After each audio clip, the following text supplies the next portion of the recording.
நேசிக்கும் அனைவருக்கும் வணக்கம் நண்பா. ஆசிரியர் தகுதி தேர்வுக்கான தமிழ் முக்கிய கேள்விகள், அதே மாதிரி PG TRB Tamil eligibility test, ஓகேவா? அதில் கேள்விகள் புரிஞ்சாம்பா. இதுலேருந்து கேள்விகள்லாம் ஒரு 15லேருந்து 20 கேள்வி இன்னைக்கு இதுலேருந்து மட்டும் தான் கேட்பாங்க. புரிஞ்சா? 15லேருந்து 20 கேள்வி நம்ம இன்னைக்கு பார்க்க போகிற டாபிக் தான் கேட்க போகிறாங்க. வீடியோவை ஸ்கிப் பண்ணால் முழுமையாக பாருங்கள். ஏன்னா கண்டிப்பாக சொல்கிறேன், நிச்சயமாக சொல்கிறேன், இதுலேருந்து ஒரு 15 கேள்வி கண்டிப்பாக வருங்க. புரிச்சா? கொஸ்டின் பேப்பரே உங்களுக்கு கொடுக்குறேன், கண்டிப்பாக இருந்தால் வரப்போகுது. வீடியோ ஸ்கிப் பண்ணால் முழுமையாக பாருங்கள். மறக்காமல் சேவ் பண்ணி வச்சுக்கங்க. எக்ஸாம் போகிறதுக்கு முன்னாடி மறக்காமல் பார்த்துட்டு போயிருங்க. புரிஞ்சா? அதே மாதிரி உங்கள் நண்பர்கள் சொந்தக்காரங்க மறக்காமல் ஷேர் பண்ணுங்கள். கண்டிப்பாக வரக்கூடிய தேர்வை வென்று காட்டுவேன் சார் நினைக்கிறோம். தன்னம்பிக்கையோட லைக் பண்ணுங்கப்பா. சரி, ஓகேவா? மறக்காமல் கையில் ஒரு நோட்டு ஒரு பேன் எடுத்துங்க. நான் சொல்லக்கூடிய ஒவ்வொரு விஷயத்தையும் மறக்காமல் எழுதி வச்சுக்கங்க. கண்டிப்பாக ரொம்ப பயனுள்ளதாக இருக்கும். புரிஞ்சா? எக்ஸாம் போகிறவங்க ஒரு ரிவிஷன் பார்த்துக்கங்க. சரியா? முதல் கேள்வி பாருங்கள். ஒரு செயலில் உள்ள சீர்களையோ அடிகளையோ பொருள் உணர்ச்சிக்கு ஏற்ற வகையில் அமைத்துக்கொள்ளும் முறைக்கு டேஸ் என்று பெயர். ஒரு செயலில் உள்ள சீர்களையோ அடிகளையோ பொருள் உணர்ச்சிக்கு ஏற்ற வகையில் அமைத்துக்கொள்ளும் முறைக்கு டேஸ் என்று பெயர். பொருள்கோள் என்று பெயர். பொருட்கோள் தான் என்று பெயர். புரிஞ்சா? பொருட்கோள் எத்தனை வகைப்படும்? இந்த கேள்வியும் கேட்கலாம். பொருட்கோள் எத்தனை வகைப்படும்? 8 வகைப்படும். புரிஞ்சா? அது என்ன பொருட்கோள் பார்த்துக்கங்க. ஆற்று நீர் பொருட்கோள், மொழி மாற்று பொருட்கோள், நிரல் நிறை பொருட்கோள், அதே மாதிரி பார்த்தீங்கன்னா விற்பூட்டு பொருட்கோள், தாப்பிசை பொருட்கோள், அலைபரி பாப்பு பொருட்கோள், கொண்டுகோட்டு பொருட்கோள், அடிமறி மாற்று பொருட்கோள்பா. புரிஞ்சா? மொத்தம் 8 வகைப்படும். நாளைக்கு இந்த கொஸ்டின் கூட கேட்கலாம். பொருட்கோள் எத்தனை வகைப்படும்? கீழ்கண்டவற்றில் பொருட்கோள் இல்லாத எது? அந்த மாதிரி கேள்வி கூட கேட்கலாம். அதே மாதிரி ரெகுலராக கேட்குறது என்னன்னா, இந்த டெட்டு டிஆர்பியில் இந்த ஆற்று நீர் பொருட்கோள் அந்த டெஃபினிஷன் கேட்பாங்க. அதாவது பாடல் தொடக்கம் முதல் முடிவு வரை ஆற்று நீரின் போக்கை போல நேராக பொருள் கொள்ளுவாறு அமைவது என்னது? ஆற்று நீர் பொருள்கோள். புரிஞ்சாமல் இந்த கேள்வி கண்டிப்பாக கேட்க சான்ஸ் இருக்குது. இதுலேயே நான் அடுத்த இன்னொரு டாபிக் சொல்கிறேன். இந்த ஆகுபெயர். ஆகுபெயர்னா என்ன? ஆகி வருவது. புரிஞ்சா? அதாவது ஆகி வருவது என்ன சொல்லுவாங்க? ஆகுபெயர் எனப்படும். அதாவது ஒரு பொருளின் இயற்பெயர் அதனை உணர்த்தாமல் அதனோடு தொடர்புடைய மற்றொரு பொருளுடன் தொட்டு பெயராகி வருவது ஆகுபெயர் எனப்படும். புரிஞ்சா? இந்த ஆகுபெயர் எத்தனை வகைப்படும்? 16 வகைப்படும். ஆகுபெயர் எத்தனை வகைப்படும்? 16 வகைப்படும். புரிஞ்சா? நிறைய பேர் நினச்சிங்க 6 7 நினச்சிங்க. நம்ம யூஸ் பண்ணுறது 6 7 தான். 6 வகைப்படும் தான். புரிஞ்சா? 6 யூஸ் பண்ணுறோம். ஆனால் ஆகுபெயர் எத்தனை வகைப்படும் கேட்டால் எத்தனை? 16 வகைப்படும். புரிஞ்சா? அது என்னென்னு சொல்கிறாங்க? இடமாகு பெயர், காலமாகு பெயர், சினையாகு பெயர், பண்பாகு பெயர், பொருளாகு பெயர், தொழிலாகு பெயர். இந்த 6 தான் நம்ம யூஸ் பண்ணுறோம். ஓகேவா? இப்போ சினையாகு பெயர் என்னங்கிறது பார்த்தலாம். சினையாகு பெயர் என்ன? ஒரு உடல் உறுப்பு. தலைக்கு ஒரு பழம் கொடு, அது சினை தான். இல்லை காலமாக பெயருக்கு என்ன சொல்லுவாங்க? மார்கழி சூடினான், சித்திரை வந்தான், அந்த மாதிரி சொல்லுவாங்க. புரிஞ்சா? இடமாக பெயர் என்ன? காஞ்சிபுரம், காஞ்சிபுரம் சென்றான், அந்த மாதிரி சொல்கிறது என்ன சொல்லுவாங்க? இடமாக பெயர்னு சொல்லுவாங்க. புரிஞ்சா? அடுத்ததாக பார்த்தீங்கன்னா இந்த வலு, வளா நிலை, வலு அமை, இதையும் பார்த்துருவோம். ஏன்னா இதுலேருந்து கண்டிப்பாக கேட்பாங்க. அவன் எப்படி கேட்டால் சரிங்க, கண்டிப்பாக சொல்கிறேன். நம்ம சேனல் இந்த கேள்வி தான் வரப்போகுது. புரிஞ்சா? வலு, வலு பொறுத்த வரைக்கும் வலு என்னென்னா அதாவது இலக்கண முறை இன்றி பேசுவது எழுதுவது, அதாவது இலக்கண முறையின்றி பேசுவதும் எழுதுவதும் என்ன சொல்லுவாங்க? வலு. புரிஞ்சா? அதாவது இலக்கண முறை இல்லாமல் எழுதுறது. அதாவது எக்ஸாம்பிளுக்கு இப்போ இந்த எக்ஸாம்பிளுக்கு ஒரு எக்ஸாம்பிள் சொல்கிறேன் பாருங்க. விஜய் வந்தாள். விஜய்ங்கிறது ஒரு ஆண்பால் பெயர். புரிஞ்சா? வந்தாள்ங்கிறது ஒரு பெண்பால் பெயர். அப்போ அது என்ன சொல்லுவாங்க? வலு. புரிஞ்சா? வளாநிலை என்னது? விஜய் வந்தான், அதுவும் ஆண்பால் பெயர். வந்தானுங்கிறது ஆண்பால் பெயர். அதுதான் வளாநிலை. புரிஞ்சா? வலு அமைதுங்கிறது இலக்கண முறைப்படி சொல்லியிருப்பாங்க. புரிஞ்சா? இலக்கண முறைப்படி இது தவறு தான். ஆனால் ஒரு சில ஆசிரியர்கள், இலக்கண ஆசிரியர்கள் வகுத்துக்கிறது தான் வலு அமைதுன்னு சொல்கிறாங்க. புரிஞ்சா? இந்த வலு பொறுத்தவரைக்கும் எத்தனை எப்படி பார்த்துக்கங்க. வலு பொறுத்த வரைக்கும் திணைவலு, பால்வலு, இடவலு, காலவலு, வினாவலு, விடைவலு, மரபு வலு. புரிஞ்சான்பா? இதுதான் இதோட வகைகள். புரிஞ்சா? அதுதான் கண்டிப்பாக நான் வச்சுக்கேன். வலு, வளாநிலை, வலு அமைதி, இது 3க்கான டிஃபினேஷன் தெரிஞ்சுக்கும். வலுங்கிறது என்னது? அதாவது இலக்கண முறையின்றி, ஓகேவா? இலக்கண முறையின்றி எழுதுவது, அதாவது பேசுவதான் என்ன சொல்வது? வலு எனப்படும். புரிஞ்சா? வளாநிலை இலக்கண முறையுடன் பிழையின்றி பேசுவது எழுதுவது வளாநிலை. இது மாதிரி டெஃபினிஷன் கொடுத்து கேட்பாங்க, பார்த்து வச்சுங்க. கண்டிப்பாக சொல்கிறேன், இதிலிருந்து ஒரு கேள்வி கண்டிப்பாக உறுதி. பிஜி டிஆர்பிலையும் சரி, டெட்லையும் சரி, 100%, 100%. அடுத்த கேள்வி பாருங்க. தமிழில் தம் வரிசை எழுத்துக்களுடன் சேர்ந்து வராமல் பிற மெய்யெழுத்துக்களுடன் மட்டும் சேர்ந்து வரும் மெய் எழுத்துக்கள். புரிஞ்சா? பிற மெய் எழுத்துக்கள், அதாவது தம் வரிசையில். இப்போ எக்ஸாம்பிளுக்கு மெய் மயக்கம்னு சொல்லுவாங்க. நம்ம ஒரு டாபிக் இருக்குது, மெய் மயக்கம் சொல்லுவாங்க. புரிஞ்சா? மெய் மயக்கம் 3 வகை இருக்குது. அதாவது உடல்நிலை மெய் மயக்கம், வேற்றுநிலை மெய் மயக்கம், ஈரோற்று மெய் மயக்கம் சொல்லிட்டு 3 வகை இருக்குது. இந்த உடல்நிலை மெய் மயக்கத்தில் வரக்கூடிய எழுத்துக்கள் என்னங்கிறது வரக்கூடிய தேர்வில் கேட்க சான்ஸ் இருக்குது, பார்த்து வச்சுங்க. புரிஞ்சா? இக்கு, இச்சு, இத்து, இப்பு. இக்கு, இச்சு, இத்து, இப்பு. இப்போ பாருங்கள். பக்கம், பா, இக்காயும், அதாவது பா இக்கு இருக்குது பார்த்தீங்கன்னா, இந்த இக்குக்கு பக்கத்தில் வர்றது காதா வரும். புரிஞ்சா? வேறு எழுத்து வந்தால் அது தமிழ் எழுத்தாக இருக்காது. அது ஞாபகம் வச்சுங்க. புரிஞ்சா? அதாவது உடனே மேமக்கம் என்ன எழுத்துக்கள்? இக்கு, இச்சு, இத்து, இப்போ நான் சொல்ல தயவு செஞ்சு நோட் பண்ணி வச்சுக்கோங்க. ஏன்னா ரொம்ப முக்கியம், மிஸ் பண்ணிடுறாங்க. புரிஞ்சா? இக்கு, இச்சு, இத்து, இப்பு, இது என்ன சொல்லுவாங்க? உடல்நிலை மெய்மயக்கம். வேற்றுநிலை மெய்மயக்கம் என்னன்னா, அதாவது அதோட வேறு எழுத்துக்கள் வருது. இப்போ இதான் பாருங்கள். இப்போ இல்லு இருக்குது. புரிஞ்சா இரு இல்லை இருக்குது. இப்போ சர்க்கரைன்னு எழுதுறோம், சா எர் இக்காரை, சர்க்கரை. புரிச்சா? இப்போ இது பாருங்கள், இரு வந்திருக்கா. அப்போ இந்த இரு வந்து என்ன சொல்கிறோம், இதுக்கு அடுத்த எழுத்து வந்து அதோட இன எழுத்து வரதில்லை, அதுக்கு வேறு எழுத்தாக வந்திருக்கு. இதுக்கு அப்புறம் என்ன வந்திருக்கு, இக்கு வந்திருக்கு. அப்போ என்ன சொல்லுவாங்க, அதை வந்து ஈரோற்று மெய்மக்கம் சொல்லலாம், வேற்றுமை மெய்மக்கம் சொல்லலாம்ப்பா. புரிஞ்சா? அப்போ இதற்கான விடை என்ன, இந்த கொஸ்டின் படிங்க.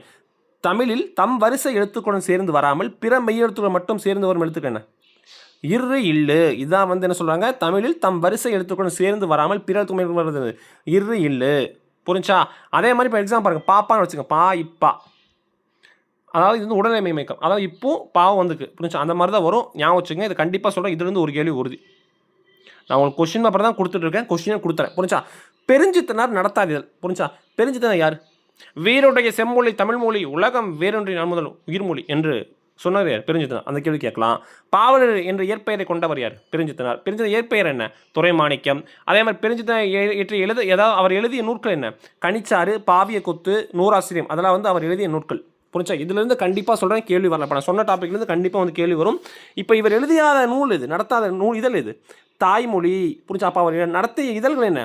தேன்மொழி, தமிழ்ச்சிட்டு, தமிழ்நிலம், தமிழ்ச்சிட்டு, தமிழ்நிலம், தேன்மொழி. புரிஞ்சா? இது வந்து 6ஆம் வகுப்பு தமிழ் புத்தகத்தில் இருக்குது, மறக்காமல் பார்த்து வச்சுக்கேன். இப்போ நான் சொன்னதுலேருந்து கண்டிப்பாக சொல்ல ஒரு கேள்வி உறுதி. இப்போ இது வரைக்கும் நான் பார்த்த 3 கொஸ்டின் வந்து கண்டிப்பாக வரக்கூடிய பிஜி டிஆர்பியில் ஒரு 2 கேள்வி வரலாம். அப்படி இல்லைனா டெட்டில் ஒரு 3 கேள்வி கண்டிப்பாக வரும். புரிஞ்சா? அடுத்த கேள்வி பாருங்கள், இவற்றுள் ஒன்று மற்றும் சரியானது. புரிஞ்சான்பா? இதுவும் வந்து கண்டிப்பாக விடை வந்து டக்குன்னு வந்து கீழே கமெண்ட் பண்ணுங்கள். புரிஞ்சா? இது எந்த டாபிக் வந்து கேட்டிருக்காங்க உங்களுக்கு தெரியுதா?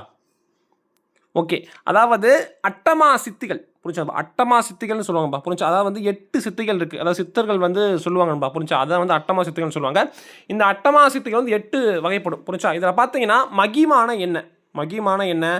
வரையற்று விரிந்து படரும் ஆற்றல், அதாவது வரையற்று விரிந்து படரும் ஆற்றல், இதுதான் வந்து அதாவது மகிமா. கரிமானா என்னன்னா எங்கும் வியப்பித்திருக்கும் ஆற்றல். புரிஞ்சா? எங்கும் வியப்பித்திருக்கும் ஆற்றல். புரிஞ்சா? தத்துவம்னா, அதாவது சத்துவம்னா என்ன சொல்லுவாங்கன்னா, அதாவது படைப்பும் அழிவும், அதாவது சிவனை சொல்லுவாங்க, படைப்பும் அழிவும் தான் வந்து அவரோட ஆற்றல், அதான் வந்து சத்துவம் சொல்லுவாங்க. இதில் எது வந்து சரியானதுன்னா, அதாவது காம வசப்பித்தம், அதாவது விரும்பியதை முடிக்கும் ஆற்றல், இதுதான் வந்து சரியான ஒன்று. புரிஞ்சா? இந்த கேள்வி கண்டிப்பாக கேட்க சான்ஸ் இருக்குது, பார்த்து வச்சுக்கோங்க. கண்டிப்பாக வந்து இந்த மாதிரி கேள்வி கேட்பாங்க, தெரிஞ்சு வச்சுக்கோங்க. புரிஞ்சா? மகிமா. புரிஞ்சா? மகிமா என்ன சொல்கிறாங்க? வரையறற்று விரிந்து படரும் ஆற்றல். நாளைக்கு கேட்கலாம், திடீர்னு இதே கொஸ்டின் கூட கேட்க சான்ஸ் இருக்குது. மகிமா அது என்னோட ஆற்றல்னு கேட்கலாம். வரையறற்று விரிந்து படரும் ஆற்றல். கரிமா எங்கும் வியப்பித்திருக்கும் ஆற்றல். சத்துவம் என்ன சொல்லுவாங்க? சத்துவம் என்ன சொல்கிறாங்க? அதாவது படைக்கவும் அழிக்கவும், காக்கவும் அழிக்கவும் சொல்லுவாங்க, அந்த மாதிரி. புரிஞ்சா? காம வசப்பித்தியம் என்னது? விரும்பியதை முடிக்கும் ஆற்றல். புரிஞ்சா? அதாவது 8 ஒன்று மட்டும் சரியானது, இது மட்டும் தான் சரியானது. பார்த்து வச்சுக்கோங்க, கண்டிப்பாக கேட்க சான்ஸ் இருக்குது. அடுத்து பாருங்கள், அதாவது இலைதாக முள் மரம் கொள்க களையுனார் கை கொள்ளும் தாழ் விடத்து. புரிஞ்சா? அதாவது பார்த்தீங்கன்னா இதோட அர்த்தம் என்னங்கிற மாதிரி நீங்கள் தெரிஞ்சால் தான் சொல்ல முடியும். அர்த்தம் என்ன? டக்குன்னு கீழே கமெண்ட் பண்ணுங்கள். ஓகே, என்னன்னா ஒரு முள் மரம் இருக்குது. புரிஞ்சா? ஒரு முள் மரம் இருக்குது. புரிஞ்சா? அந்த முள் மரத்தை சின்னதுலேயே வெட்டிட்டோம்னா பாருங்க, அது வந்து எதுவும் பண்ணாது. அது மேலே உயர்ந்ததுக்கப்புறம் வெட்டினோம்னா அது நம்ம என்ன கையை வந்து அறுத்துரும். புரிஞ்சா? அதுதான் வந்து நீங்கள் சொல்ல வராங்க. ஓகேவா? அதாவது இலைதாக முள்மரம் கொள்க கலைனார் கை கொள்ளும் தாழ்விடத்து. புரிஞ்சாமா? அது வந்து பெருசாக வெற்றும். புரிஞ்சா? இது வந்து திருவள்ளுவர் வந்து இது வந்து என்ன அணினா பிரிது மொழிதல் அணி. சார் பிரிது மொழிதல் அணி என்ன சார் கேட்பீங்க? கண்டிப்பாக கேட்பீங்க. புரிஞ்சா? பிரிது மொழிதல் அணினா அதாவது ஒரு கருத்தை சொல்லுவாங்க. அதாவது வந்து இது சொல்கிறது வந்து என்ன கருத்து? முள் மரம் வந்து சின்னதாக இருக்கும் போதே வந்து வெட்டிடணும், அது பெருசாச்சுன்னா வந்து அறுத்துரும். அது மாதிரி தான் ஒரு பகைமைங்கிறது வந்து நம்ம சின்னதாக இருக்கும் போதே அதை விட்டுட்டோமா. இப்போ எக்ஸாம்பிளுக்கு வந்து இப்போ என் ஃப்ரெண்டு இருக்கான்னு வச்சுக்கோங்க, என் ஃப்ரெண்டு ஓகேவா, என் ஃப்ரெண்டு வந்து யார், வசந்தன்னு வச்சுக்கோங்க. திடீர்னு வந்து அவங்க கூட வந்து எனக்கு பகை ஏற்படுது. அது சின்னதாக இருக்கும் போதே வந்து நம்ம அவங்க கூட சேர்ந்துட்டோம்னா ஒன்றும் பிரச்சனை கிடையாது. அதை வளர்த்து விட்டோம்னா அது மிகப்பெரிய பிரச்சனை போய் முடிஞ்சிடும், பார்த்து வச்சுக்கோங்கன்னு சொல்கிறாங்க. புரிஞ்சா? அடுத்து பாருங்கள், இந்த ஓமை அணி கண்டிப்பாக கேட்க சான்ஸ் இருக்குது. புரிஞ்சா? ஓமை அணி எடுத்துக்காட்டு ஓமை அணி ரெண்டுமே கண்டிப்பாக கேட்பாங்க. எடுத்துக்காட்டு ஓமைக்கு அகழ்வாரை தாங்கும் நிலம் போல, அந்த போல என்ற உறுப்பு வெளிப்படையாக வந்து அது எடுத்துக்காட்டு ஓமைன்னு சொல்லுவாங்க. அகழ்வாரை தாங்கும் நிலம் போல தம்மை இகழ்வார் பொறுத்தல் தலை, அது எடுத்துக்காட்டு ஓமை. அதை ஞாபகம் வச்சுக்க, அந்த ஒரு கேள்வி தான் கேட்பாங்க. பிரிதுமொழி அணிக்கு இது ஒன்று தான் எடுத்துக்காட்டு, புக்கில் இருக்குது. நான் புக்கில் இருக்க மட்டும் தான் எடுத்திருக்கேன். இலைதாக முன்மரம் கொள்க கலையுனார் கை கொள்ளும் தாழ் எடுத்து. ஓமை அணிக்கு என்ன எடுத்துக்காட்டு சொல்லலாம்னா உடம்படு இல்லாதார் வாழ்க்கை. ஓகேவா? குடகருள் பாம்போடு உடன் உரை தற்று. புரிஞ்சா? அதான் பாருங்கள், உடம்பாடு இல்லாதார் வாழ்க்கை குடங்கருள் பாம்போடு உடன் உரைதற்று. புரிஞ்சா? இது என்ன விளக்கம்னா, அதாவது அகத்தின் உடம்பு இல்லாததுடன் கூடி வாழும் வாழ்க்கை ஒரு குடிசையில் பாம்புடன் வாழ்வது போன்றது. புரிஞ்சா? அதாவது போல என்ற உறுப்பு மறைந்து வந்திருக்கு. அதை தான் வந்து இங்கே சொல்கிறாங்கம்பா. புரிஞ்சா? இந்த கேள்வி ரொம்ப முக்கியம். அணி தயவு செஞ்சு பார்த்துட்டு போயிருங்க. ஒரு கேள்வி கண்டிப்பாக உறுதி. புரிஞ்சா? ஒரு கேள்வி உறுதி. குறிப்பாக சொல்கிறேன், நான் இப்போ சொன்னதுலேருந்தே கண்டிப்பாக சொல்கிறேன், ஒரு கேள்வி. அதே மாதிரி சொற்பொருள் பின்வரும் நிலையணி, அதுக்கு ஒரு எடுத்துக்காட்டு சொல்லிடுறேன். எப்பொருள் யார் யார் அவை கேட்பினும் அப்பொருள் மெய்ப்பொருள் காண்பதறிவு. புரிஞ்சா? அதாவது எப்பொருளை யார் யார் சொல்ல கேட்டாலும் அப்பொருளின் மெய்யான பொருளையே காண்பதறிவு. புரிஞ்சா? அதாவது வந்து சொற்களுக்கு பின்னாடி வர்றதான் சொற்பொருள் பின்வரும் நிலை. அதாவது செயலில் முன்னர் வந்த சொல் மீண்டும் வந்து ஒரே பொருளை தருவது சொற்கள் பின்வரும் நிலைன்னு சொல்லுவாங்க. புரிஞ்சா? அதாவது இப்போ நம்ம வந்து ஒரு 4 அணி பார்த்துருக்கோம். பிரிது மொழி அணி பார்த்துருக்கோம், ஓமை அணி பார்த்துருக்கோம், எடுத்துக்காட்டு ஓமை அணி பார்த்துருக்கோம், சொற்பொருள் பின்வரும் நிலை அணி பார்த்துருக்கோம். இந்த 4ல் இருந்து கண்டிப்பாக சொல்கிறேன், ஒரு கேள்வி உறுதி. நான் சொன்ன எடுத்துக்காட்டு மட்டும் தான் கேட்பாங்க. அதற்கு வேறு எந்த எடுத்துக்காட்டும் கேட்க சான்ஸ் கிடையாது. புக்கில் இது மட்டும் தான் இருக்குது. புரிஞ்சா? நான் புக்கில் இருக்க தான் எடுத்திருக்கேன். புக்கை மட்டும் இதை மட்டும் நான் சொன்னதை கூட படிச்சுக்கங்க. சரியா? ஓகே, அடுத்த கேள்வி பாருங்கள். பகுபத உறுப்புகள் 6 வரும் சொல். சரியா? பகுபத உறுப்புகள் மொத்தம் எத்தனைங்க? இதுவும் கண்டிப்பாக கேட்பாங்க. நோட் பண்ணி எல்லாமே எழுதி வச்சுக்க நண்பா. எழுதி வச்சுட்டு படி. புரிஞ்சா? எழுதி வச்சுக்கோ. இல்லை எக்ஸாம் போகும்போது இந்த வீடியோ பார்த்துட்டு போயிரு. தயவு செஞ்சு உன்னோட பொண்ணான பாதங்களை தொட்டு சொல்கிறேன். எக்ஸாம் போகும்போது பார்த்துட்டு போயிரு. உங்கள் நண்பர்கள் சொந்தக்காரங்க தான் மறக்காம அவனுக்கு ஷேர் பண்ணி சொல்லிடு. புரிஞ்சா? ஏன்னா அவன் வந்து என்ன சொல்ல, பிஜிடிஆர்பியில் இது பேப்பர் கிளிப் பண்ணால் மேஜர் கிளிப் பண்ண முடியும். இதை பார்த்து போனால் போதும், கண்டிப்பாக மேஜருக்கு வந்து போயிடுவான், பாஸ் பண்ணிடுவான். புரிஞ்சா? பகுபத உறுப்புகள் மொத்தம் 6. என்னது? பகுதி விகுதி. இது வந்து காமனுங்க. பகுதி விகுதி. புரிஞ்சா? நடுவில் வர்றது இடைநிலைன்னு சொல்லுவாங்க. பகுதி இடைநிலைக்கு நடுவில் வர்றது சந்தின்னு சொல்லுவாங்க. இது கேட்பாங்க, பகுதிக்கும் இடைநிலைக்கும் நடுவில் வருவது என்ன சொல்லுங்கன்னு கேட்பாங்க. கொஷின் வரும். அது என்னது? சந்தி. புரிஞ்சா? இடைநிலைக்கு விகுதிக்கு நடுவில் வர்றது என்னது? சாரிகை. இதை வந்து நீங்கள் கண்டிப்பாக ஞாபகம் வச்சுக்கணும். கண்டிப்பாக கேள்வி வரும். புரிஞ்சா? இப்போ என்ன கேட்குறாங்கன்னா, பகுபத உறுப்பிலக்குகள் ஒரு உறுப்புகள் 6 வரும் சொல்லுங்க. இப்போ இந்த உரைத்திடும், உரை கூட்டல் இத்து கூட்டல் அப்புறம் வந்து இடும்னு வரும். புரிஞ்சா? உரைத்திடும், புனைந்தோம், புனை கூட்டல் இத்து கூட்டல் ஓம். அதாவது புனை கூட்டல் இத்து கூட்டல் ஓம். புரிஞ்சா? புனைந்தோம்னு வரும். புரிஞ்சா? புனை வந்து விகுதியாக வரும், இது வந்து இடைநிலையாக வரும். ஒன்று சந்தி, இன்னொன்று இடைநிலை, இன்னொன்று வந்து விகுதின்னு சொல்லுவாங்க. இப்போ நடந்த நன். புரிஞ்சா? அப்போ நடந்த பாருங்களேன். நட கூட்டல் இந்து கூட்டல், இந்த வந்து இத்தானது விகாரம் சொல்லுவாங்க. இத்து கூட்டல் அப்புறம் வந்து ஆண் கூட்டல் நடத்தனன் ப்ளஸ் ஆண். இதில் பார்த்து நடங்கிறது பகுதி நண்பா. புரிஞ்சா? இந்த இந்து இருக்குது பார்த்தீங்க, இந்தான இத்தானது விகாரம் சொல்கிறாங்க. இது வந்து என்ன சந்தின்னு சொல்லுவாங்க, இது வந்து விகாரம் சொல்லுவாங்க. புரிஞ்சா? இந்த இத்துங்கிறது என்ன சொல்லுவாங்க, இது வந்து இடைநிலை. புரிஞ்சா? இதுக்கப்புறம் பார்த்தீங்கன்னா இது வந்து என்ன சொல்லுவாங்க, இது வந்து சாரியை. அப்புறம் திரும்பி ஒரு ஆண் வந்துச்சே, இது வந்து விகுதின்னு சொல்லுவாங்க. இதுதான் அப்போ வந்து பகுபத உறுப்புகள் 6 வரும் சொல்ல என்னது? நடந்தனன். புரிஞ்சா? நடந்தனன். அப்புறம் இன்னொரு கேள்வி ரெகுலராக கேட்குற கேள்வி இருக்குது. இடைநிலை எத்தனை வகைப்படும்? இடைநிலை 4 வகை இருக்குது. இறந்த கால நிலை, நிகழ்கால நிலை, எதிர்கால நிலை, எதிர்மறை நிலை. புரிஞ்சான்பா? நாளைக்கு திடீர்னு கேட்பான். புரிஞ்சா? இந்த மாதிரி கொஸ்டின் கேட்பான். ஏன்னா நமக்கு ட்விஸ்ட் வைக்கணும்ல அவன். இத்து வந்து எந்த இடைநிலை? இறந்த கால இடைநிலை. இதெல்லாம் நீங்கள் ஞாபகம் வச்சுக்கணும்பா. தயவுசெய்து சொல்லணும், கண்டிப்பாக கேட்பாங்க. புரிஞ்சா? கிறு கின்று அணின்று அந்த மாதிரி வந்து என்ன சொல்லுவாங்க? நிகழ்கால இடைநிலை. இப்போ வந்து என்ன? எதிர்கால இடைநிலை. இத்து இற்று இன்னு. இத்து இற்று இன்னு வந்தால் இறந்த கால நிலை. கின்று அணின்று வந்தால் நிகழ்கால நிலை. இப்போ வந்தால் எதிர்கால நிலை. அல் இல் இது வந்து எதிர்மறை இடைநிலை. புரிஞ்சா? இதில் கண்டிப்பாக சொல்கிறேன். இப்போ நான் சொன்ன வந்து ஒரு கேள்வி கண்டிப்பாக உறுதிப்பா. புரிஞ்சா? ஓகேவா? அதே மாதிரி சந்தி, பகுதிக்கும் நிலைக்கும் இடையில் வரும் சொல் என்னன்னு கேட்பாங்க. என்னது? சந்தி. இதை நீங்கள் வந்து ஞாபகம் வச்சுக்கணும், கண்டிப்பாக கேட்பாங்க. புரிஞ்சா?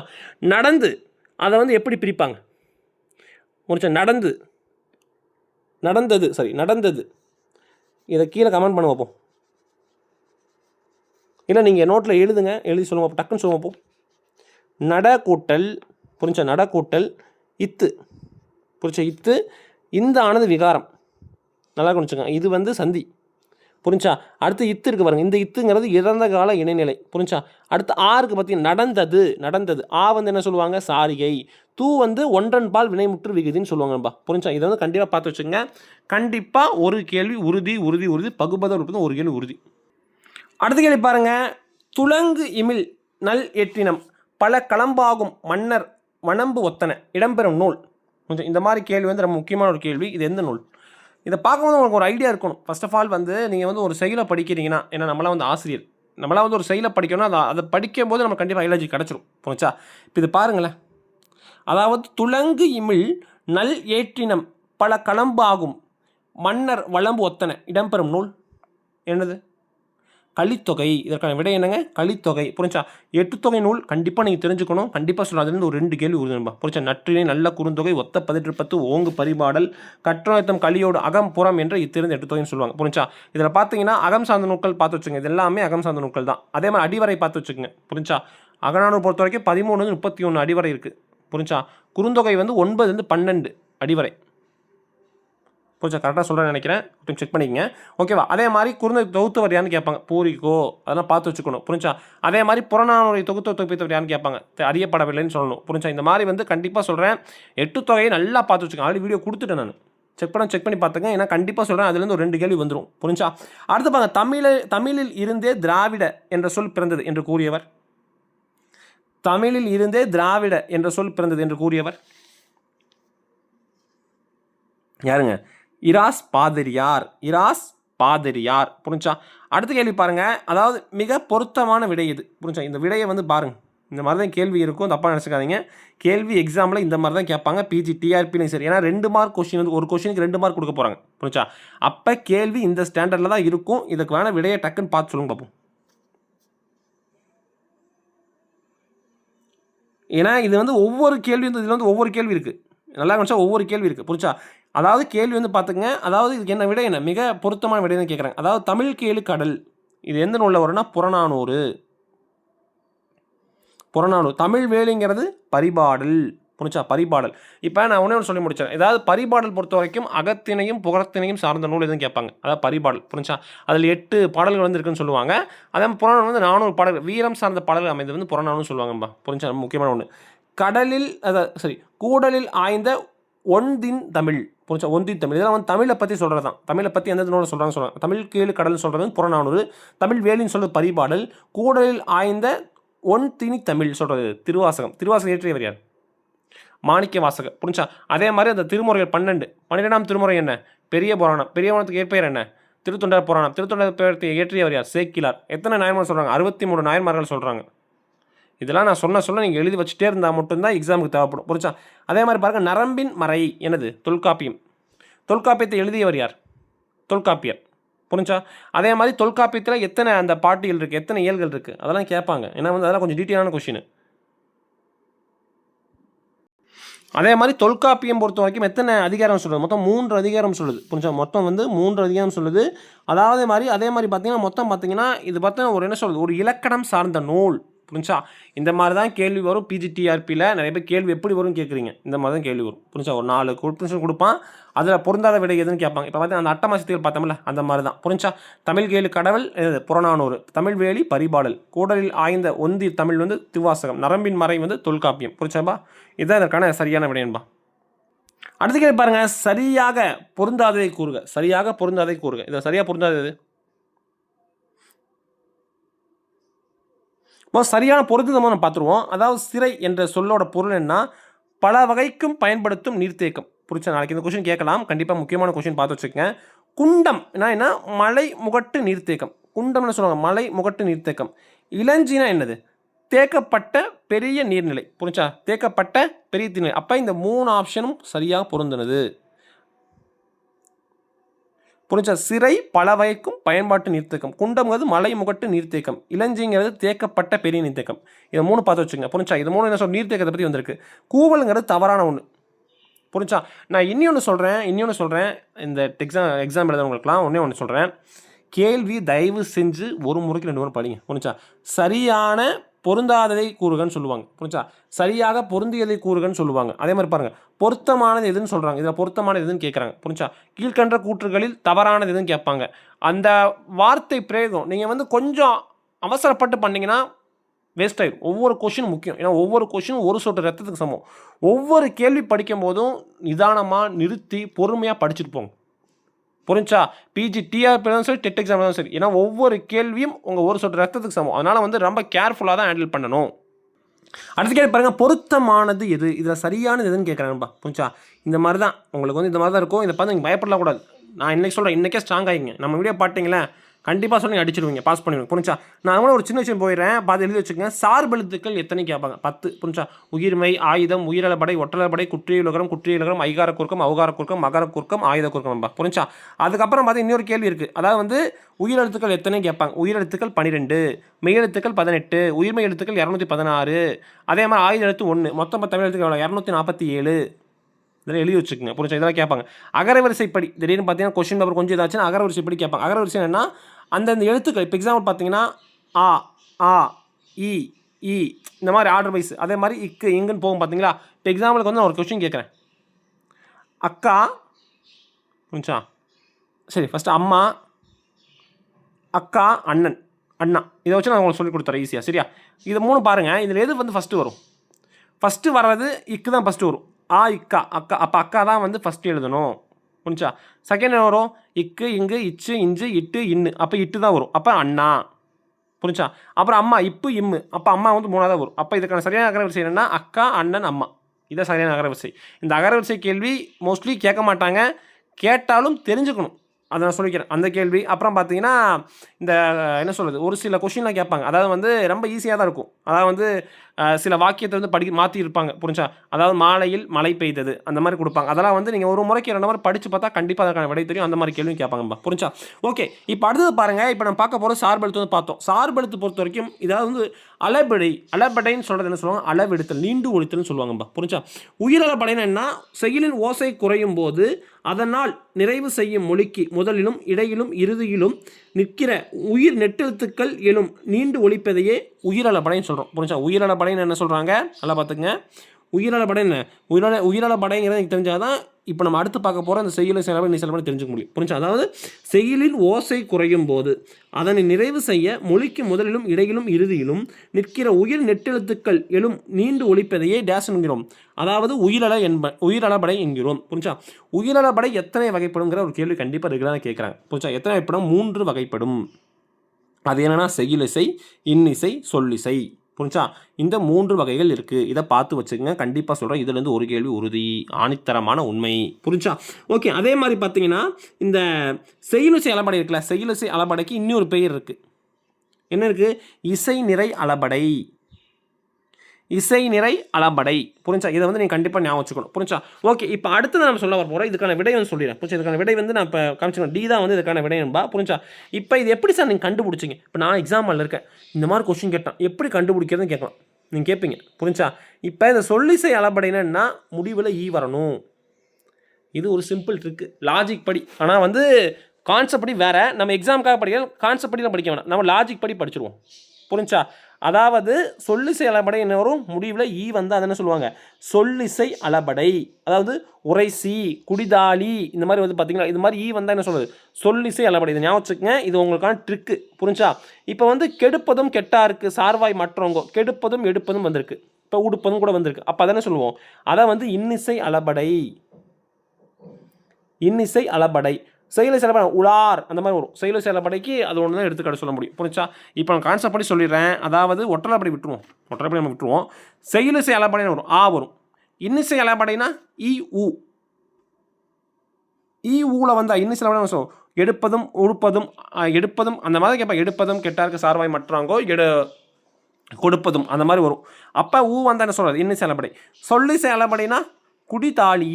குடிதாளி, இந்த ஈ வருது பார்த்தீங்களா? இந்த மாதிரி ஈ வந்தால் அதெல்லாம் சொல்லுவாங்க சொல்லிசை அளபடை. புரிஞ்சா? ஒற்றளபடைக்கு எடுத்துக்காட்டு அரசாங்கம். ஒற்றெழுத்துக்கள் நீண்டு ஒழிக்கிறதுக்காக வர்றதான் ஒற்றளபடை சொல்லுவாங்கப்பா. புரிஞ்சா? செய்யுளிசை அளபடை, இன்னிசை அளபடை, சொல்லிசை அளபடை. புரிஞ்சா? அதே மாதிரி செய்யுளிசை அளபடைக்கு மற்றொரு பெயர் என்ன? இசைநிலை அளபடை. இந்த கேள்வி வந்து கண்டிப்பாக கேட்பாங்க. இசைநிலை அளபடைக்கு எடுத்துக்காட்டுன்னு சொல்லுவாங்க. அதாவது வந்து ஓதுதல் வேண்டும், உராருக்கு ஊட்டணும். இந்த உரா ஆ வருது பார்த்தீங்கன்னா, உராருக்கு அதுவும் எடுத்துக்கலாம். உராருக்குன்னு சொல்லலாம் கூட வாய்ப்பு இருக்குது. இது ரொம்ப முக்கியமான கேள்வி. கண்டிப்பாக சொல்லி இதுல இருந்து ஒரு கேள்வி வரக்கூடிய வாய்ப்பு உண்டு. அடுத்த கேள்வி பாருங்க. அண்மையில் கண்டறியப்பட்ட திராவிட மொழிகளில் இடம்பெறாத நடு திராவிட மொழி என்னது? கதபா. ஓகேவா? அடுத்து பாருங்க. பூக்களில் சிறந்த பூ பருத்திப்பூ என சொன்னவர் யார்? தமிழ் தென்றல் திருவி கல்யாண சுந்தரனார். தமிழ் தென்றல் சொல்லுவாங்க கல்யாண சுந்தரம். அதே மாதிரி கவிமணி தேசியம் விநாயகம் பிள்ளை. நாமக்கல் கவிஞர் வே ராமலிங்கம். கத்தியின்றி ரத்தமின்றி யுத்தமொன்று வருகுதே என்ற பாடலை பாடியவங்க கேட்பாங்க.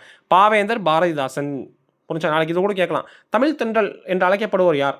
கீழே 4 ஆப்ஷன் கொடுத்துருவோம். திருவிக அந்த மாதிரி கொடுத்துருவோம். அப்போ திருவி கல்யாண சுந்தரனார், கவிமணி தேசிய விநாயகம் பிள்ளை, நாமக்கல் கவிஞர் யார்? வே ராமலிங்கனார். அதே மாதிரி பாவேந்தர் சொல்லுவாங்க பாரதிதாசன். புரிஞ்சா? பாரதிதாசன் இயற்பெயர் என்ன?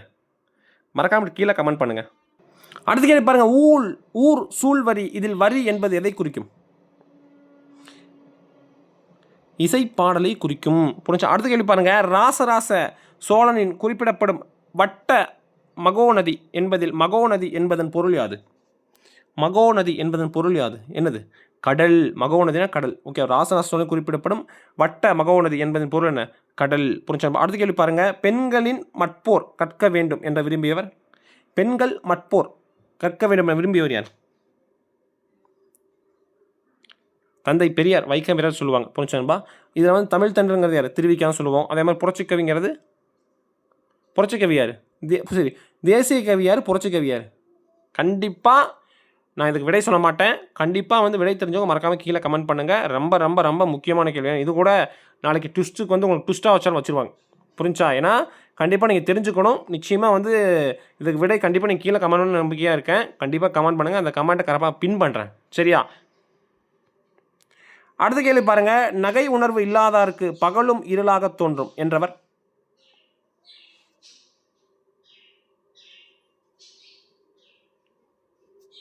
திருவள்ளுவர். புரிஞ்சா? திருவள்ளுவர். புரிஞ்சா? இதில் ரொம்ப முக்கியமான ஒன்று சொல்லி முடிச்சிடறேன். திருக்குறளை எழுதியவர் வந்து திருவள்ளுவரும்பா. புரிஞ்சா?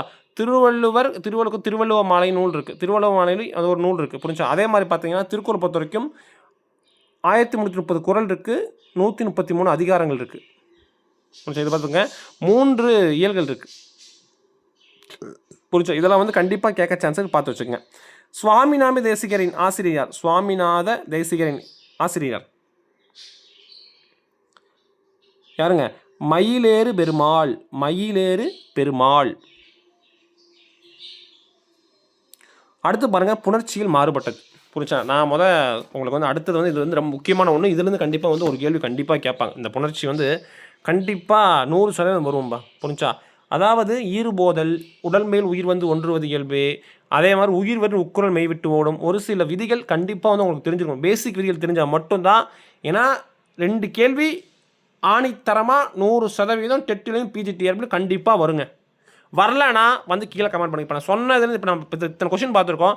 இத்தனை கொஷின் பார்த்துட்டு வந்து கண்டிப்பாக சொல்கிறேன் ஒரு 10 கேள்வி வந்துடும்.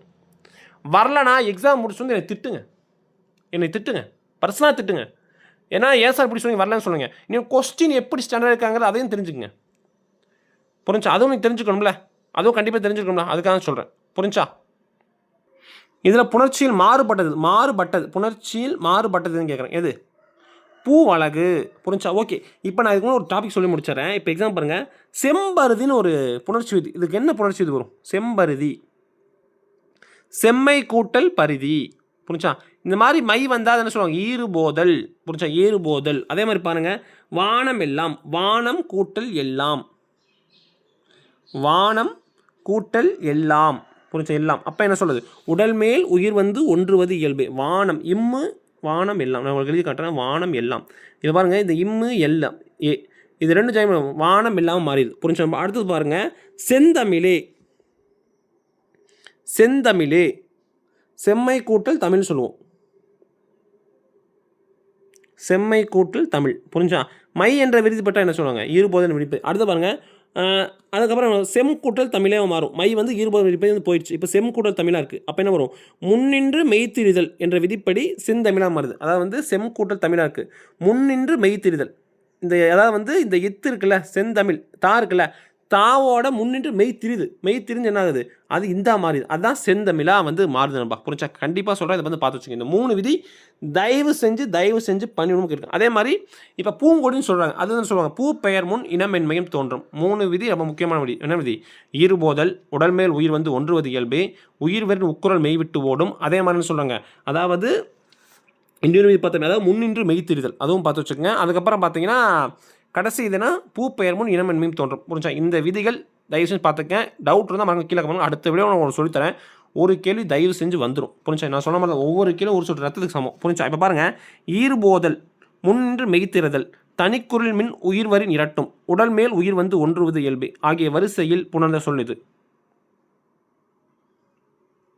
இப்போ நம்ம போவோம், புரிஞ்சா? ஒரே போவோம். வெற்றிடம் வெறுமை கூட்டல் இடம், புரிஞ்சா? ஈறுபோதல் என்ற விதிப்படி இது போயிடுச்சு. அப்போ என்ன வரும்? வெறு கூட்டல் இடமாக இருக்கும்.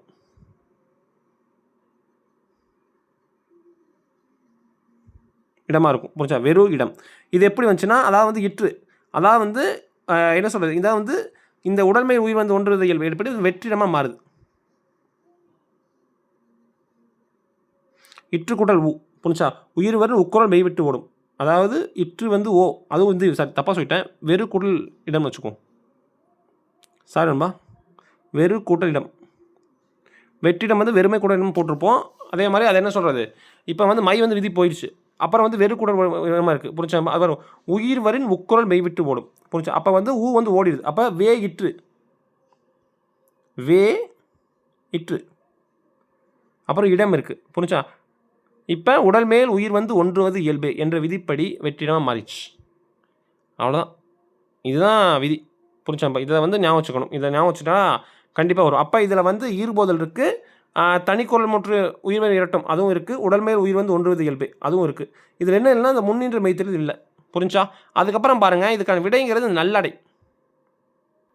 இப்போ இதுக்கான விடைங்கிறது நல்லடை சொல்லிட்டான். இது எப்படி சார் வந்திருக்கும், கண்டிப்பாக கேள்வி வரும், புரிஞ்சா? நான் சொல்லி முடிச்சிடறேன். நன்மை கூட்டல் அடை, புரிஞ்சா? இந்த அடை அப்படியே வச்சுக்கோ, புரிஞ்சா? இப்போ மை என்ற விதிப்படி வந்து என்ன போயிருக்கு, ஈறுபோதல் விதிப்படி வந்து மை வந்து போயிடுச்சு, புரிஞ்சா? இப்போ நன் கூட்டல் அடையாக இருக்கும், நன் கூட்டல் அடையாக இருக்கும். புரியல மறக்காம கீழே கமெண்ட் பண்ணுங்கள், நான் கண்டிப்பாக உங்களுக்கு அடுத்த வீடியோ கூட பொறுமையாக சொல்லித்தரேன், புரிஞ்சா? நன் கூட்டல் அடை, புரிஞ்சா? இப்போ இந்த இன் ஆனதுக்கு பார்த்தீங்கன்னா முன்னின்று மெய்த்தெரிதல் விதிப்படி இன்னு வந்து இல்லா மாறுது. முன்னின்று மெய்த்தெரிதல் படி இன்னு வந்து இல்லா மாறுது, புரிஞ்சா? அடுத்து பாருங்கள், தனிக்குறில் முன் ஒற்று வரின் இரட்டும், புரிஞ்சா? அந்த இல்லு வந்து லாவா மாறுது, புரிஞ்சா? அதாவது வந்து அந்த இல்லு வந்து அதாவது நல் கூட்டல் அடையாக இருக்கிறது. இப்போ இதோட முடிச்சிருக்கோம். அதாவது வந்து இல்லு ஏன் வந்து அதாவது நன்மை கூட்டல் அடை மை வந்து ஈறுபோதல் விதிப்படி போயிடுச்சு. முன்னின்று மெய்த்தெரிதல் படி இன் வந்து இல்லா மாறிடுச்சு. இப்போ இந்த கான்செப்ட் புரிஞ்சா புரியலையா? புரிஞ்சல, ஓகே. அதுக்கு அடுத்து பாருங்கள், இந்த இல்லு வந்து இருக்குல்ல, தனிக்குறில் முன் ஒற்று உயிர் வரின் இரட்டும் இந்த விதிப்படி இன்னொரு லா வந்து ஆட் ஆயிடுது, புரிஞ்சா? லா வந்து ஆட் ஆயிடுது. அடுத்து பாருங்கள், உடல்மையில் உயிர் வந்து ஒன்றுவது இயல்பு அந்த விதிப்படி வந்து என்ன வருது, இந்த லா அதாவது வந்து இந்த இல்லும் அதாவது இங்கே ஒரு இல்லு இருக்குது, இந்த ஒரு இல்லு இருக்குது, இது வந்து என்ன சொல்லுது, லாவாக மாறிடுது, நல்லடையாக வந்துடுது. புரிஞ்சா நண்பா? புரிஞ்சா? அதாவது நன்மை, நான் திரும்பி சொல்கிறேன், ஏன்னா நீங்கள் வந்து நல்லா படிச்சுக்கணும், அதுக்காக தான் நான் சொல்கிறது, புரிஞ்சா? நன்மை கூட்டல், அதாவது நன்மை கூட்டல் அடை, அதான் வந்து இதோட பிரிச்சா நன்மை கூட்டல் அடை தான் வரும், புரிஞ்சா? இப்போ பார்த்தீங்கன்னா நன்மை கூட்டல் அடை வந்துருச்சு, புரிஞ்சா? ஈறுபோதல் மை போயிடுச்சு. அப்புறம் வந்து நன் கூட்டல் அடையாக இருக்குது. இன் அதாவது முன்னின்று மெய்த்தெரிதல் இன் வந்து இல்லா மாறுது, புரிஞ்சா? இல்லா மாறிடுச்சு.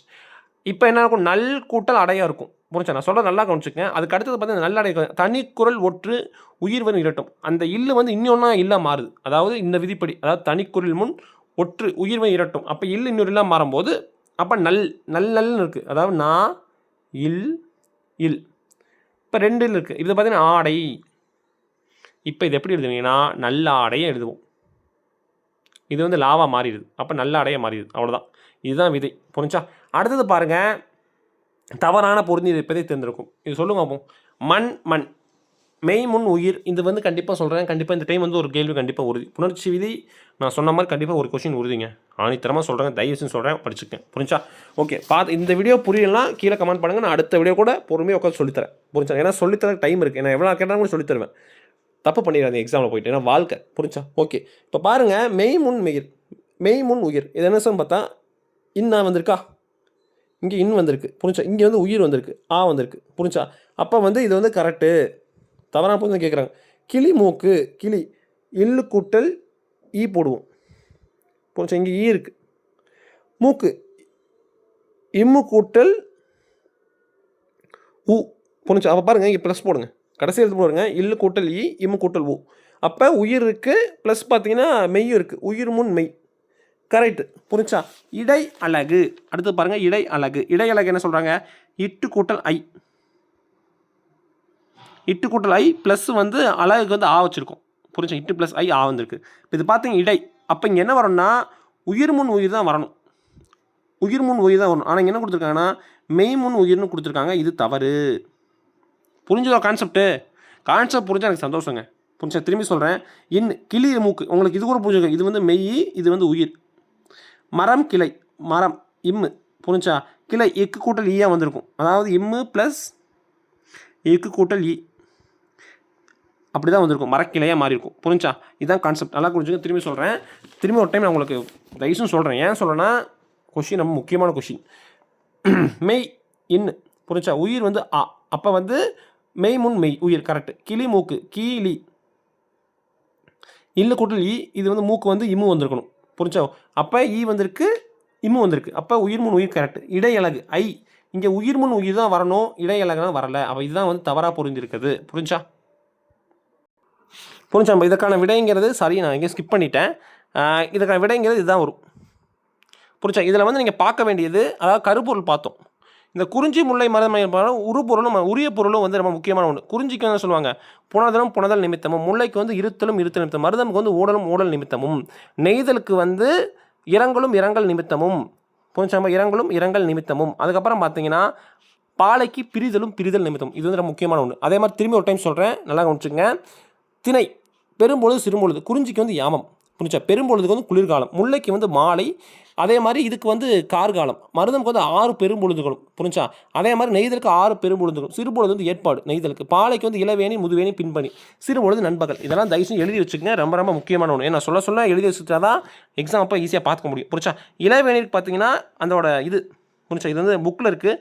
சித்திரை வைகாசி, முதுவேனுக்கு ஆணி ஆடி, கார்காலத்துக்கு ஆவணி புரட்டாசி, குளிர்காலத்துக்கு ஐப்பசி கார்த்திகை, முன்பணிக்கு மார்கழி தை, பின்பணிக்கு மாசி பங்குனி. கண்டிப்பாக சொல்கிறேன். இப்போ நான் சொன்னது வந்து ஒரு கேள்வி 100% உறுதி. புரிஞ்சா? அதே மாதிரி பார்த்தீங்கன்னா இந்த வெச்சி கரந்தை வஞ்சி காஞ்சி உயினை தும்பை வாகை பாடார் கைக்கிளை, அதுவும் வந்து பார்த்து வச்சுக்கேன். அதுக்கு நான் கண்டிப்பாக வந்து அடுத்த வீடியோ கண்டிப்பாக அதை கொடுத்துருவேன். ஏன்னா அதையும் கொடுத்தேன். அதுலேருந்து ஒரு கேள்வி கண்டிப்பாக உறுதி. ஏன்னா இதெல்லாம் வந்து ரெகுலராக கேட்குற கேள்வி. இன்னொன்று டிஆர்பியில் பிஜி டிஆர்பியில் இதுலேருந்து ஒரு கேள்வி கம்பல்சரி வரும் வரும் வரும் வரும் என்பதை நான் இங்கே ஆணித்தரமாக உங்களுக்கு சொல்லி முடிச்சிடறேன்பா. புரிஞ்சா? அதுக்கப்புறம் பார்த்தீங்கன்னா இந்த குறிஞ்சி இருக்குல்ல, அதே நான் சின்ன இன்னொரு விஷயம் சொல்லி முடிச்சிடறேன். இந்த தெய்வங்கள் குறிஞ்சிக்கு வந்து முருகன் சொல்லுவாங்க. குறிஞ்சிக்கு வந்து முருகன், முல்லைக்கு வந்து திருமால், மருந்துக்கு வந்து இந்திரன், நெய்தலுக்கு வருணன், பாலைக்கு கொற்றவை. இதையும் பார்த்து வச்சுக்கோங்க. புரிஞ்சா? ஏன்னா அதுவும் கேட்க சான்ஸ் இருக்குது. அதுக்கப்புறம் பார்த்தீங்கன்னா இவங்க இப்போ கேட்டதுங்கிறது இந்த மரம் தான் கேட்டிருக்காங்க. குறிஞ்சிக்கு வந்து அகில். புரிஞ்சா? முல்லைக்கு வந்து கயா. அதே மாதிரி மருதத்துக்கு வந்து என்ன சொல்லியிருக்காங்க, மருதத்துக்கு வந்து காஞ்சி. புரிஞ்சா? மருந்துக்கு வந்து காஞ்சி, நெய்தலுக்கு வந்து நாளல். புரிஞ்சா? இது வந்து கண்டிப்பாக கேட்க சான்ஸ் இருக்குது. நோட் பண்ணி வச்சுங்க. கண்டிப்பாக ஒரு கேள்வி உறுதி உறுதி உறுதி உறுதி உறுதி. வேறு எந்த கேள்வியும் கேட்க அதிகபட்சம் வாய்ப்புகள் கிடையாது. அதே மாதிரி தொழில், பாலைக்கு வந்து வேட்டையாடுதல். அடுத்த கேள்வி பாருங்கள். எருதா குஞ்சா சரி எருத குஞ்சர மல்லி என்பது எவ்வகை பெயராக அறியப்படுகிறது?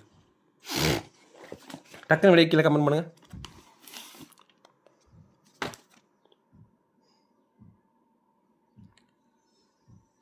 பெண்பால் பெயர். புரிஞ்சா? அடுத்து பாருங்கள் 55வது கேள்விக்கு இறைச்சி பற்றிய கூற்றை தேர்வுக. கீழே இறைச்சி பற்றி கூற்றுது உரிபொருளோடு நேரடி தொடர்பில்லாத குறிப்பு பெயர். உரி பெயரோடு, அதாவது உரி பொருளோடு நேரடி தொடர்பில்லாத குறிப்பு பெயர். புரிஞ்சுப்பா? ஓகே. இப்போ வந்து பாலை திணையோட உரி பொருள் என்ன? கீழே கமெண்ட் பண்ணுங்க.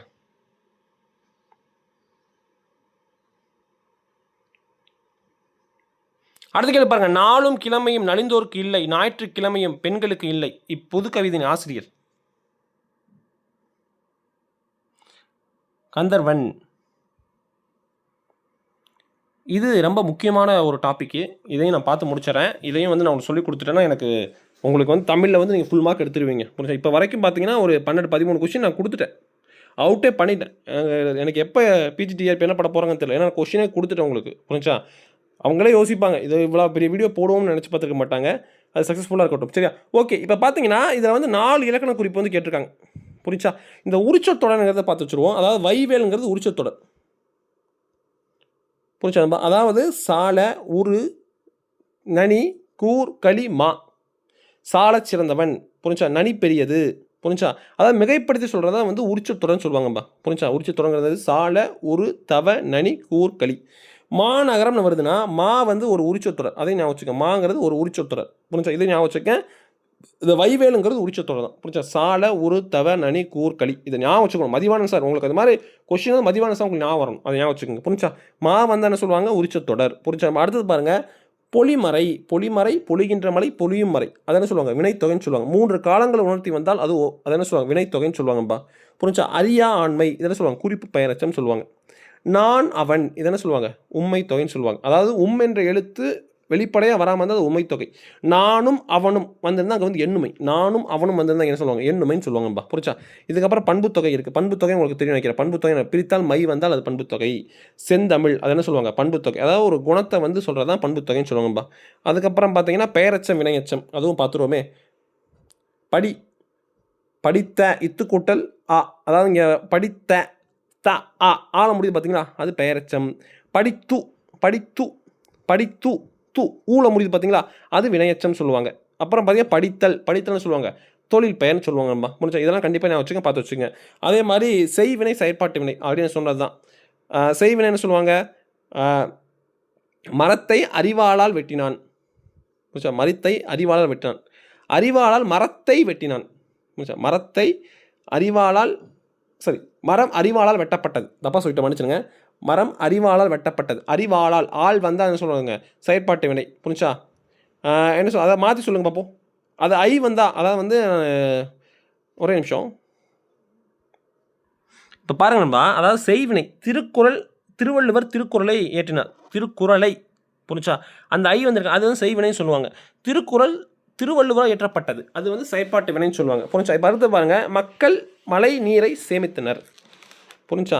மழை நீர் மக்களால் சேமிக்கப்பட்டதுன்னு சொன்னால் செயற்பாட்டு வினை. மக்கள் மழை நீர் சேமித்தனா அது என்ன சொல்கிறது, செய்வினைன்னு சொல்லுவாங்கப்பா. புரிஞ்சா? அடுத்து பாருங்கள், மூவர் தேவாரத்தை ஏற்றினர், அதுதான் சொல்லுவாங்க செய்வினை. செயற்பாட்டு வினை சொல்லுவாங்க. தேவாரம் மூவரால் ஏற்றப்பட்டது, அதை வந்து செயற்பாட்டு வினை சொல்லுவாங்க. அதாவது ஆள் வந்தால் அது வந்து என்ன சொல்கிறது, செயற்பாட்டு வினை. ஐ வந்தால் என்ன சொல்ல, செய்வினை சொல்லுவாங்க. வேற்றுமை உருபு ஞாபகம் வச்சுக்கோங்க. வேற்றுமை உருபு மொத்தம் வந்து 8 இருக்குது. ஐ, ஆள், கூயின், அதுக்கண், அதுவும் வந்து கண்டிப்பாக ஞாபகம் வச்சுக்கோங்க. அதுவும் வந்து கண்டிப்பாக ஒரு கேள்வி வரக்கூடிய வாய்ப்புகள் அதிகபட்சமாக உண்டு. அதுக்கப்புறம் தன்வினை பிறவினை, அதுவும் ரொம்ப முக்கியமான ஒன்று.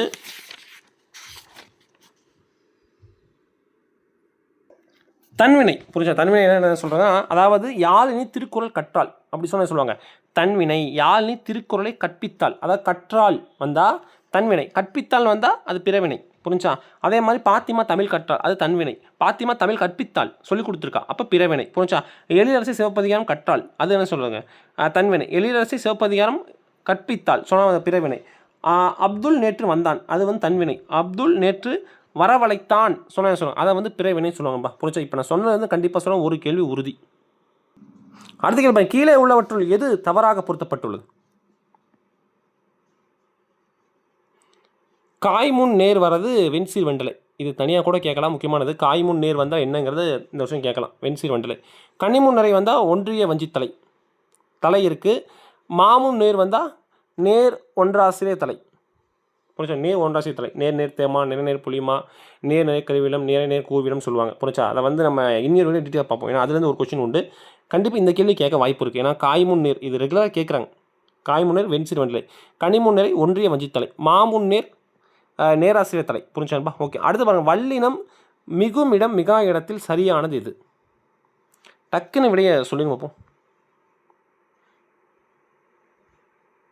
கொஸ்டின் நல்லா படிச்சுக்கங்க. வல்லினம் மிகு இடம் மிகா இடத்தில் சரியானது இது? இதற்கான விடை என்னன்பா? இதற்கான விடை என்னன்னா, வாழ்க தமிழ். இதை வந்து இந்த மாதிரி கேள்வி கேட்டால் ஒரு டைம் படிங்க. வாழ்க தமிழ், பார்த்த பையன், குடி தண்ணீர், மகளே தா. புரிஞ்சா? இதுதான் இதற்கான சரியான விடை. புரிஞ்சா? இதில் பார்த்தீங்கன்னா, இதில் என்ன சொல்லுது, மகளே தான் சொல்ல மாட்டோம், இந்த மாதிரி வராது, இதில் வந்து தப்பு. புரிஞ்சா? அதுக்கப்புறம் பார்த்தீங்கன்னா, இது வந்து முக்கியமான கொஷின். புரிஞ்சா? வலின மிக மிக இடம் கண்டிப்பாக பார்த்து வச்சுருக்கேன். அடுத்த கேள்வி பாருங்கள், தவறான இணை. இப்போ நான் சொல்லி கொடுத்தது தான், உயிர் முன் உயிர். இப்போ இங்கேருந்து இருக்குது இல்லு கூட்டல் ஐ, ஐ ஐ அப்புறம் வந்து ப்ளஸ் ஆ வந்துருக்கு. புரிஞ்சா? அப்போ இது வந்து உயிர் உயிர் கரெக்டு. தென்னை மரம், தென்னை ஐ, ஐ மரம், இம்மு கூட்டல், அப்போ இதுதான் தவறு. ஏன்னா இங்கே மெய் தான் வரணும். இம்மு கூட்டல் ஆ வந்து மா, அப்போ வந்து என்ன சொல்லுது, இங்கே வந்து நம்ம என்ன பண்ணியிருக்கோன்னா, இங்கே வந்து உயிர் ப்ளஸ் மெய் தான் வந்திருக்கணும். அப்போ இதுதான் இதற்கான சரியான விடையன்பா. புரிஞ்சா? ஓகே, அவ்வளோதான் இன்றைக்கான வீடியோ. சொல்லப்போனால் ஒரு 60 கேள்வி பார்த்தோம், சொல்லப்போனால் ஒரு 30 கேள்வி பார்த்தோம். என்ன சார் 30 கேள்வியே தான் பார்த்துருக்கோமான்னு கேட்டால், 30 கேள்வி பார்க்கல, 150 கேள்வி பார்த்துருப்போம். நிறையா பார்த்துருப்போம், நிறைய டீட்டெயிலான விஷயம் பார்த்துருப்போம். இப்போ கடைசியாக நான் முடிக்கும் போது இந்த ஓரெழுத்து ஒரு மொழி அதையும் முடிச்சு நான் பார்க்குறேன். ஏன்னா அதிலேருந்து கண்டிப்பாக கேள்வி கேட்பான். ஆனா பசு, ஈனா கோடு, ஊனா இறைச்சி, ஏனா அம்பு, ஐனா தலைவர், ஓனா மதகு நீர், அதே மாதிரி காணா சோலை, கூனா பூமி, கைனா ஒழுக்கம், கோனா அரசன், அதே மாதிரி சீனா இறைச்சி, சோனா உயர்வு, தானா கொடு, தீனா நெருப்பு, தேனா தெய்வம், தைனா தைத்தல், நானா நாவு, நீனா முன்னிலை உருபு, நேனா அன்பு, மீனா வான்னு சொல்லுவாங்க, மூணா மூப்புன்னு சொல்லுவாங்க, வீணா மலர் புரிச்சா, நோனா நோய், தூணா ஊன், மேனா அன்பு புரிஞ்சா, அதே மாதிரி பானா பாடல், பூனா மலர், நைனா இழிவு, நோனா வறுமை புரிஞ்சான்பா. இது இருந்து கண்டிப்பாக கேள்வி வரும்பா புரிஞ்சா. அவ்வளோதான் இன்றைக்கி நம்ம பார்த்துட்டோம். நம்ம பார்த்துருந்து கண்டிப்பாக சொல்கிறோம் 15 கொஷின் ஆணித்தரமாக உறுதி புரிஞ்சா. இது நான் வந்து எங்கேயும் போய் இதெல்லாம் பண்ண போகிறது கிடையாது. எனக்கு நீங்கள் எனக்கு செய்யணும் சார், நீங்கள் எனக்கு செய்யணும்னா நீங்கள் எனக்கு என்னென்னா பிஜிடிஆர்பி டெட் எக்ஸாம் பாஸ் பண்ணாலே அதுவே போதுங்க. இந்த வீடியோ பார்த்துட்டு ஒரு 2 பேர் பாஸ் பண்ணிட்டாங்கன்னா அதுவே போதும் புரிஞ்சா. எனக்கு என்னென்னா நான் ஏன் இதை இவ்வளோ இது பண்ணுறேன்னா, இந்த மாதிரி தான் கேள்வி வரும். இதுதான் ஸ்டாண்டர்ட் கொஷின்ஸ் புரிஞ்சா. இதில் இருந்தால் கண்டிப்பாக கேள்வி வரப்போகுது. ஏன்னா நீங்கள் ஒரு 3/4 மணி நேரம் இந்த வீடியோ பார்த்துருந்தீங்கன்னா கண்டிப்பாக சொல்கிறேன், ரொம்ப ரொம்ப நன்றிங்க புரிஞ்சா. இது என்னோடய உழைப்புங்கிறது ரொம்ப இருக்குது. ஏன்னா ஒரு 3 நாள் ஃபுல்லாக உட்காந்து ரிசர்ச் பண்ணி, தூங்காமல் ரிசர்ச் பண்ணி இதெல்லாம் ஃபுல்லாக எடுத்து தான் பண்ணியிருக்கோம் புரிச்சா. சும்மா நம்ம எடுத்து பண்ணல புரிச்சா. நாளைக்கு ஒரு இன்ஸ்டியூட் போகிறீங்க புரிச்சா, இன்ஸ்டியூட் போகிறீங்கன்னா அவங்க இதை விட இன்னும் ஸ்ட்ராங்காக எடுக்கணும். அந்த மாதிரி நீங்கள் வச்சுக்கணும் புரிஞ்சா. இன்னொன்று, நீங்கள் படிக்கிறது நல்லா, அதாவது பிஜிடிஎஃப் டெட் படிக்கிறவங்க ஒன்று சொல்லி முடிச்சிடறேன். கொஸ்டின் ஸ்டாண்டர்டாக இருக்கும். நான் இது வரைக்கும் பார்த்தேன். நான் 2017 பார்த்தாங்க இருக்கேன். 2017, 2019, 2022, இப்போ 2025 கொஸ்டின் ஸ்டாண்டர்டாக இருக்கும். நம்ம நினைக்கிற மாதிரி கொஸ்டின் கிடையாது. அதே மாதிரி வெளி புத்தகம் தயவுச்சு வாங்கி படிக்காதீங்க. மஸ்ட் ஆஃப் ஆல் அந்த ஸ்கூல் புக்ஸ் பேப்பர் 1 எழுதுனா 1ஆம் வகுப்பு முதல் 8ஆம் வகுப்பு புக்கு படிங்க. பேப்பர் 2 எழுதுறவங்க 6ஆம் வகுப்பு 10ஆம் வகுப்பு வரை படிங்க. சார் சிலபஸில் 6 to 8 படித்தா போதும்னு சொல்லி போட்டிருப்பாங்க. அது கிடையாது. அதே மாதிரி பிஜிடிஆர்பி தேர்வு இது ஒரு முட்டாள்தனமாக இருக்குது. யூடியூப் சேனல்ஸில் அவங்க சிலபஸில் 10ஆம் வகுப்பு கொடுத்துருக்காங்க. சிலபஸில் நான் இந்த தமிழ் டெஸ்ட்டு சிலபஸ் எடுத்து பார்த்தேன். 10ஆம் வகுப்பு படித்தா போதும்னு சொல்லிட்டு இருக்காங்க. அது நியாயமற்ற செயல் புரிச்சா. நீங்கள் 10ஆம் வகுப்பு படிச்சுட்டு போனீங்கன்னா கண்டிப்பாக சொல்கிறேன், ஒரு 4-5 கொஸ்டின் வேணால் நீங்கள் எதிர்பார்க்கலாம் ஒழிய பாக்கி எல்லா கேள்வி அவுட் ஆஃப் சிலபஸாக தான் இருக்க போகுது. இன்னொன்று ஸ்டாண்டர்டாக இருக்கும். நிறைய பேர் நினைக்கிறீங்க, சார் கொஸ்டின் எப்படி சார் வரும், கொஸ்டின் இப்படி தாங்க வரும். கொஸ்டின் இப்படி தான் வரும். கொஸ்டின் பிஜிடிஆர்பியில் சொல்லப்போனால் 30 கேள்வி கேட்குறாங்க புரிஞ்சா. 30 கேள்வி கேட்குறாங்க புரிஞ்சா. 30 கேள்வியில் 10 கேள்வி, அதாவது 10 கேள்வி ஒவ்வொரு மார்க்கு, 20 கேள்வி 2 மார்க்கு புரிஞ்சா. இந்த 2 மார்க் கேள்வியில் இந்த மாதிரி தான் வரப்போகுது. நான் சொல்கிறேன், அந்த இலக்கண குறிப்பை சொன்னல அந்த மாதிரி தான் வரப்போகுது. புணர்ச்சி கண்டிப்பாக கேட்க தான் போகிறான். இலக்கண குறிப்பு கேட்க தான் போகிறான். பகுபொருள் படம் கேட்க தான் போகிறான்.